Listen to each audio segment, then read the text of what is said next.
Om Shanti. Good morning आप सभी बाबा के रूहानी फरिश्तों को, प्यारे प्यारे बहनों और भाइयों। आइए आज सुनते हैं बाबा की मधुर मुरली का सार। कल बीते हुए बाबा ने हम सबको सिखाया, बच्चे आखिरी ये दुनिया विनाश को पाने वाली है। हम नई दुनिया के लिए मेहनत कर रहे हैं। ऐसी दुनिया में कोई पढ़ाई नहीं जो अगले जन्म के लिए पढ़ी जाए, और वंडरफुल ये पढ़ाई है। हम भाग्यशाली आत्माएं हैं जो इस पढ़ाई को पढ़ रहे हैं कि वे पुरुषार्थ यहाँ करते हैं और भविष्य में उसका फल मिलता है ना। ऐसे बाबा का दिल से क्या कहेंगे, बारंबार शुक्रिया शुक्रिया शुक्रिया। बाबा कहते बच्चे कहते हैं बाबा तुम्हें भूल जाते हैं। बाबा जो इतना ऊंचा बनाता है, अरे उसके याद करने की फुर्सत नहीं है। बाबा कहते बच्चे फुर्सत की तो इसमें बात ही नहीं है। बाबा कोई यहाँ, बाबा ने देखो बहुत गहराई से कहा, यहाँ बैठने की आदत नहीं डालते। चलते फिरते उठते बैठते खाते पीते याद करते रहो। कैसे कहते हो फुर्सत नहीं है? तो वाह बाबा वाह, इतना अच्छा सहज योग सिखाया आपने जिसमें ईश्वर की याद की निरंतरता आ जाती है। मुझे बड़ा गर्व होता है कि बड़े बड़े सन्यासी, ऋषि, मुनि, साधु, संत, किसी भी धर्म के अनुयायी कोई भी हो, उनका एक टाइम फिक्स होता है माला जपने का, स्वाध्याय करने का, ध्यान करने का, पूजा पाठ करने का, आरती वगैरह करने का, सबका। लेकिन बाबा यहाँ अपने बच्चों को देखो, निरंतर खाते पीते सोते उठते बैठते, आंख खुले तो बाबा गुड मॉर्निंग, सोने जाओ तो बाबा शुभ रात्रि, है ना। तो हटके हैं ना हम लोग। एक बात याद रहे, जब तक हम अपने आप को इस दुनिया में हटके महसूस नहीं करेंगे, फर्क महसूस नहीं करेंगे वहां और अपने जीवन में, तब तक फर्क नहीं आएगा। इसलिए फर्क को महसूस करना जरूरी है अगर अपने जीवन में बदलाव, परिवर्तन, फर्क चाहते हो तो। आज बाबा कहते हैं 16/5/2025, मीठे बच्चे तुम्हारा अल्लाह वो एक बाप से है, क्योंकि तुम्हें बेहद के बाप का बेहद वर्षा मिलता है। तुम प्यार से कहते हो मेरा बाबा, दिल से बोलो मेरा बाबा। किसी भी देहधारी मनुष्य के बोल की भेंट बाप से नहीं की जाती है। बुद्धि या क्या कहेंगे, सोच की बात है। बीके बनने के बाद भी जो ये कहते हैं कि यहां भी ये सिखाया जाता, वहां भी यही सिखाया जाता। नया नया कोई आए अगर वो कहे तो ज्यादा अच्छा है। पुराने भी अगर ये महसूस करें वहां भी ठीक यहां भी ठीक, ये अच्छा नहीं है, ये ठीक नहीं है। इसलिए बाबा कहते हैं बच्चे, किसी भी देहधारी मनुष्य के बोल, किसी भी उसमें कोई भी आ सकता है, किसी भी मनुष्य, देहधारी मनुष्य के बोल की भेंट परमपिता परमात्मा यानी बाप से नहीं की जा सकती। आखिर क्यों? क्योंकि एक एक बोल बाबा का महावाक्य है, वाक्य नहीं महावाक्य है। जिन महावाक्यों को सुनने वाले महान अर्थात पुरुषोत्तम, अन्य पुरुषों में उत्तम, आत्माओं में श्रेष्ठ बन जाते हैं, बाप के महावाक्य गुलगुल अर्थात फूल बना देते हैं। मनुष्य के बोल महावाक्य नहीं, उनसे तो और ही गिरावट में जाते हैं। ये प्रैक्टिकल बात है। देह अभिमान बढ़ता है, ऐसा भी है। और बाबा निर्माण बना देता है। कल बाबा ने कहा ना कि बच्चे देखो अभी तुम्हें बाबा गुलगुल बनाते हैं। गीत, बदल जाए दुनिया ना बदलेंगे हम, जमाना करे चाहे लाखों से दम। दोस्त है ना, यार है, याराना पक्का रखना बाबा के साथ। ओम शांति। गीत की पहली लाइन में कुछ अर्थ है बच्चे, बाकी तो कोई काम का नहीं। हमें तो अपने अर्थ से मतलब है नहीं। कोड़ा कबाड़ा बीनने वाले भी देखो ना, एक चुंबक सी लेके घूमते हैं, तो कोड़े में क्या करते हैं, वो थोड़ा सा अपना आ जाता है और बाकी कबाड़ा छोड़ देते हैं। तो हमें भी दुनिया से क्या मतलब, सार रूप में घेलो तो था दे उड़ाए, है ना। ऐसा चाहिए योगी का सूप सुभाए। बच्चे जैसे गीता में लिखा है, मन मना भव मध्या जी भव का अर्थ मन को संपूर्ण रीति से ईश्वर की याद में स्थित कर देना, मध्य मतलब ब्रह्मा विष्णु महेश, तीनों के बीच में कौन है? महेश, वो क्या नाम? विष्णु। तो विष्णु समान, चतुर्भुज विष्णु समान, नारायण समान गुणधारी बनो। मध्या जीव, मध्य में जो जीव है उसके जैसा बनना, गुणधारी। मन मना भव मध्या जीव भव अक्षर ठीक है। इसको कहा जाता है बच्चे आटे में नमक। अब बिना नमक के तो सारा बेकार है खेल। आटे में नमक। अब भगवान किसको कहा जाए बच्चे? सो तुम अच्छी रीति जान गए हो। भगवान कहते हैं उस निराकार परम धाम निवासी परम पिता परमात्मा शिव बाबा को, जो कि पिताओं का पिता परम पिता है। बच्चे आकर के शिवालय रचते हैं। ये दुनिया तो वैश्यालय है। बाप खुद कहते हैं मीठे मीठे लाडले सिकील दे रूहानी बच्चों, तो आत्मा सुनती है। आत्मा ही अजर अमर अविनाशी है। शरीर तो आखिर एक दिन, जिंदगी तो बेवफा है, एक दिन ठुकराएगी, मौत ही महबूबा है जो साथ लेके जाएगी। तो उस मौत को याद रखो, विनाशी चीजों को भी याद रखो क्योंकि वो विनाश होने वाली है।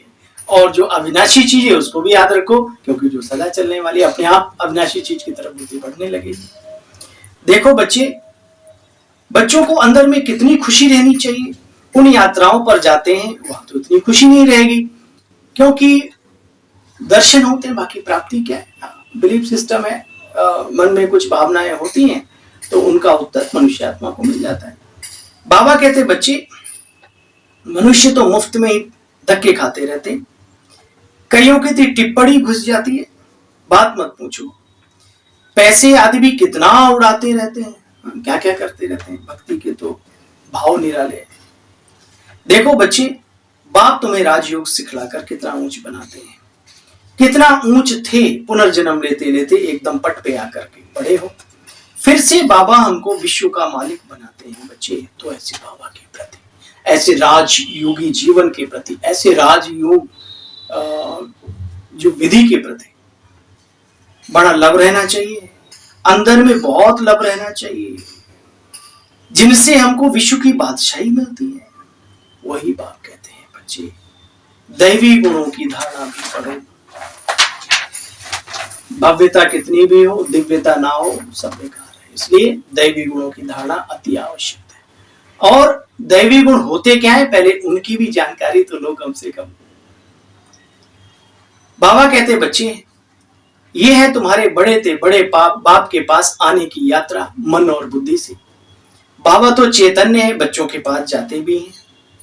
बाकी तो बच्चे जड़ यात्राएं होती हैं, तुम जानते हो। मौत सबके सामने खड़ा है।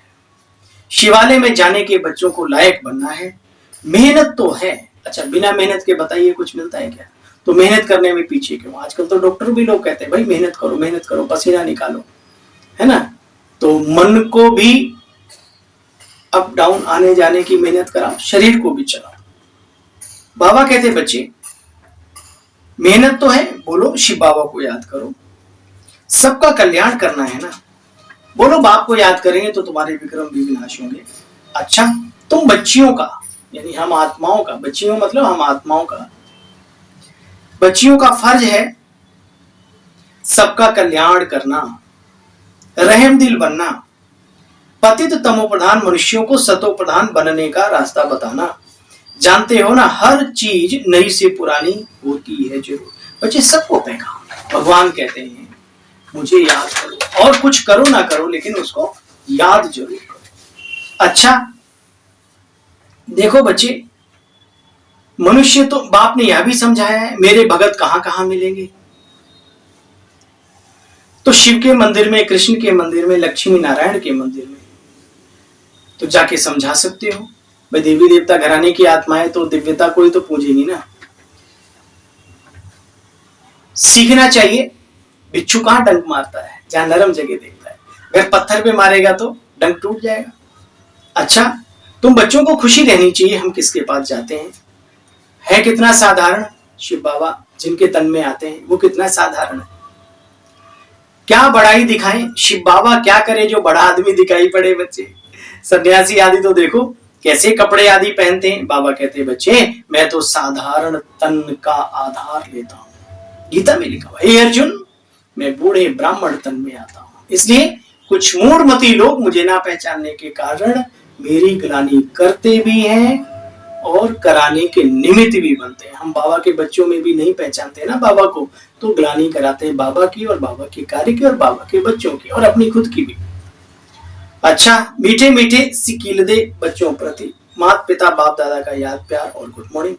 रूहानी बाप की रूहानी बच्चों को नमस्ते। हम सब रूहानी बच्चों के रूहानी बाबा आपको भी नमस्ते नमस्ते नमस्ते। तो क्या क्या सुना पूरी मुरली में, साथ में सुनेंगे। अपने आप से प्रतिज्ञा करनी है कि हम सच्ची कमाई करेंगे, ठीक है। हाँ, जो जन्म जन्म चलने वाली है। स्वयं को शिवालय में चलने के लायक बनाएंगे। सपूत बच्चा बनकर श्रीमत पर चल बाप का नाम भाला करना है। रहम दिल, बाबा ने कहा रहम दिल बना ना, बच्चियों को सबका कल्याण करना है। रहम दिल बन तमो प्रधान मनुष्यों को सतो प्रधान बनाना, सबका कल्याण करना, मौत के पहले बाप की याद दिलानी। लिखा हुआ है मौज को पाकर मौत को मत भूल है बंदे मेरे। इसलिए मौत को नहीं भूलना और उस कालों के काल महाकाल को भी नहीं भूलना। वरदान, हर मनुष्य आत्मा को अपने तीनों कालों का दर्शन कराने वाले दिव्य दर्पण भव। आप बच्चे अब ऐसा दिव्य दर्पण बनो जिस दर्पण द्वारा हर मनुष्य आत्मा अपने तीनों काल का दर्शन कर सके, उन्हें स्पष्ट दिखाई दे क्या था, अब क्या हूं, भविष्य में मुझे क्या बनना है। दिखाई दे रहा है ना, पहले क्या था, अब संगम पे क्या हूं, भविष्य में सतयुग में क्या बनूंगा। तीन दुनिया दिखाई देती ना बाबा के बनने के बाद जी। तो बाबा कहते हैं भविष्य में क्या बनना है। जब जानेंगे अर्थात अनुभव करेंगे, देखेंगे कि अनेक जन्मों की प्यास व अनेक जन्मों की आशाएं मुक्ति में जाने की व स्वर्ग में जाने की यहाँ पूर्ण होने वाली है, तो सहज बाप से वर्षा लेने के लिए आकर्षित होते हुए दौड़े दौड़े आएंगे। स्लोगन, एक बल एक भरोसा। दुनिया के भरोसे लाखों हैं, मेरा तो भरोसा तू ही तू। एक बल एक भरोसा, इस पाठ को सदा पक्का करो तो बीच भंवर से सहज निकल जाएंगे। क्या है कभी ऐसा अनुभव, सारी दुनिया ने आपको ठोकर मार दी हो और जैसे ही बाबा ने नजर उठाई बाबा की तरफ, आपने तुरंत उधर से मदद आ जाती है। संकल्प किया और मदद आई, तो इन चीजों को रिवाइज करते रहा करो, तरोताजगी बनी रहेगी इस ब्राह्मण जीवन में। स्लोगन, आज का स्लोगन, एक बल एक भरोसा, इस पाठ को सदा पक्का रखो तो बीच भंवर से सहज निकल जाएंगे। इशारा है व्यक्त, रूहानी रॉयल्टी और प्योरिटी को धारण करो। वारिश क्वालिटी प्रत्यक्ष तब होगी जब आप अपनी प्योरिटी की रॉयल्टी में रहेंगे। बच्चे, कहीं भी हद का सूक्ष्म या स्थूल आकर्षण ना हो, ना कहीं आंख डूबे। ऐसे अधिकारी स्टेज वाले ही वहां के अधिकारी बच्चे बनते हैं। सतयुगी दुनिया, सतोप्रधान दुनिया। ओम शांति। कल पुनः मिलते हैं, आप सभी की सेवा में उपस्थित होंगे। तब तक के लिए आज्ञा दीजिए। ओम शांति, ओम शांति।